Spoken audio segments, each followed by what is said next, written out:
আলাইকুম। মুসলমান ভাইদেরকে বলা হচ্ছে যে বেলনাতে বাবরি মসজিদ হচ্ছে।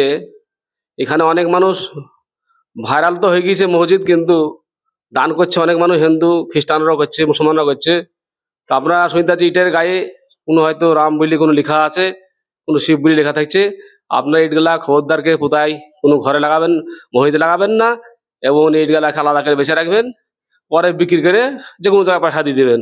না হলে পরে 200 বছর পরে কি 50 বছর পরে আমাদের ছেলেরা মরে যাবে, আমরা মরে যাবো, তখন বলবে যারা রামের রেট ছিল কি শিবের রেট ছিল, ওই প্রমাণটা থাকবে। তাহলে আপনারা ওটা একটু আলাদা করে রেখে আপনি অন্য জায়গায় বেঁচে দিবেন।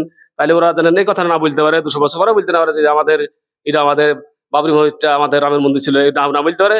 আপনারা খোদ ইটটা নেবেন না, ইটটা আলাদা করে বেঁচে রাখুন, বেঁচে আলাদাভাবে অন্য জায়গায় লাগাবেন, ওই এরিয়াতে লাগাবেন না ইটটা। যে মসজিদে দান করছে বাবরি মসজিদে স্ক্যানার অনেক বেড়েছে, আপনারা ঠিক করে দানটা করবেন। এবং যাই অন্য জায়গাতে হয়তো বাবরি মসজিদের নাম অন্য জায়গায় স্ক্যানার, সেখানে অন্য জায়গায় পয়সাটা চলে যেতে পারে। আপনারা দেখে শুনে গিয়ে দান করতে পারেন, আমরা স্ক্যানারটা দেখে বুঝে দান করতে পারেন, না হলে বা পয়সাটা অন্য জায়গায় চলে যেতে পারে।